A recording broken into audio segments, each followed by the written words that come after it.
សត្វរើគ្នាធ្វើស្ដេចក្នុងកັບទុនខាងកំបាំងបាត់ស្ងាត់កន្លងរំលងយូរលង់ណាស់មកហើយមនុស្សទាំងអស់នៅលើផែនដីក្នុងពិភពលោកនេះពុំទាន់មាននរណាមួយជាធំសម្រាប់ត្រួតត្រាគ្នានៅឡើយលុះចំណែកការមកខាងក្រោយទើបគេជំនុំគ្នាលើកមនុស្សម្នាក់ជាក្សត្រដាក់នាមថាព្រះសម្មារាជឲ្យសោយរាជសម្បត្តិនិងគ្រប់គ្រងអាណាប្រជានុរាស្ត្រទៅពួកសត្វទាំងឡាយគឺសត្វម្រឹតបក្សីនិងមច្ឆាជាតិកាលបើបានឃើញមនុស្សមានស្ដេចមួយអង្គសម្រាប់ត្រួតត្រាប្រជាពលរដ្ឋទូទៅដូច្នោះក៏នាំគ្នាផ្អើលឆោឡោជ្រួលច្របល់ប្រកោកប្រកាសឲ្យពិភពលោកគឺមនុស្សនិងសត្វទាំងអស់ដឹងថាពួកខ្លួននេះពុំទាន់មានស្ដេចសម្រាប់ត្រួតត្រានៅឡើយទេដើម្បីឲ្យពិភពលោកជួយគិតគូរអំពីពួកខ្លួននេះផងមិនយូរប៉ុន្មានមនុស្សទាំងអស់ក៏នាំគ្នាជួយគិតគូររើសរកស្ដេចឲ្យពួកសត្វទាំងនោះគេបានតាំងសត្វរាជសីដែលជាសត្វខ្លាំងពូកែមានឥទ្ធិឫទ្ធិអង្គអាចមានប្រាជ្ញាឈ្លាសវៃនិងចរិយាស្រគត់ស្រគំជាងគេឲ្យធ្វើជាស្ដេចនៃសត្វម្រឹកពួកសត្វម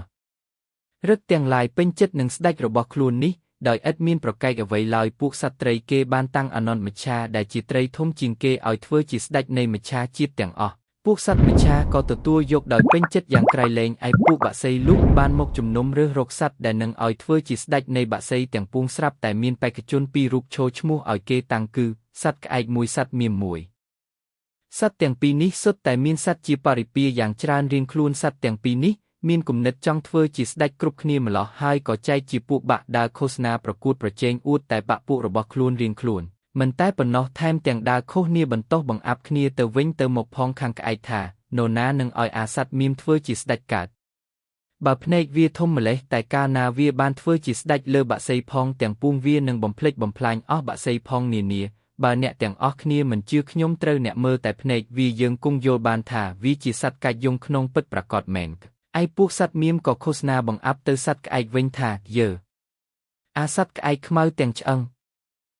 ឯងនេះជាសត្វខ្មៅមិនមែនខ្មៅតែរោមស្លាបនិងសាច់ប៉ុណ្ណោះទេខ្មៅរហូតដល់ទៅចិត្តគំនិតទៀតបើនរណាសុខចិត្តតាំងអាសត្វក្អែកឲ្យធ្វើជាស្ដេចក្អែកវានឹងជិះជាន់សង្កត់សង្កិនលើសត្វនានាជាមិនខានព្រោះអានេះចិត្តខ្មៅណាស់វាជាសត្វធ្លាប់រកស៊ីពុំតាមសម្មាអាជីវោទេវារកស៊ីតែលួចឆក់របស់គេជាអាហារបើវាបានធ្វើស្ដេចវានឹងលួចឆក់ហើយវាទៅសង្កត់គេយកស៊ីទាំងភ្នែកស្រស់តែម្ដងអ្នកទាំងអស់គ្នាមិនបាច់គិតឲ្យវែងឆ្ងាយទេមើលតែរបរវារកស៊ីសព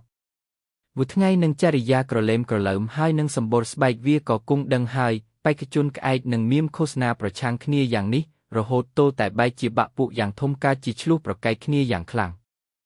ទើបពួកសត្វទាំងអស់ដែលមិនចូលដៃជើងខាងបកពួកណាក៏ជំនុំគ្នាតាំងសត្វហង្សឲ្យធ្វើជាស្ដេចនៃសត្វបក្សីទាំងអស់រហូតមកព្រោះហេតុនេះបានជាក្អែកនិងមៀមចេះតែស្អប់គ្នាដរាបមកដល់សព្វថ្ងៃ